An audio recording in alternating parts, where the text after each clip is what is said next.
Eh, si RL kaya ang binibidyo ko. Oo nga. Sige pa, hindi mo yung ako nakuha. Wait lang. Diyan ba siya in-award ni Bossing dahil sa mga Oo. In-award siya ni Bossing. Ayaw siya papasamahin.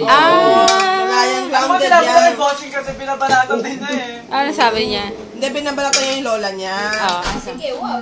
Oo, pinagbibihis siya ng pinagsusukat siya. Eh, hindi siya sumusunod. Pinagpapatong niya yung suot niya tsaka yung isusukat niya.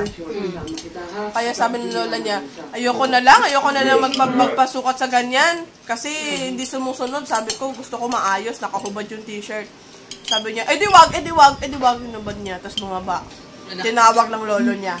Punta ka dito. Wala, alam na. Grounded. Alam na, grounded. Eh, ba't nakalabas? Grounded pala. Tumakas. Tinakas ako ni Lolay.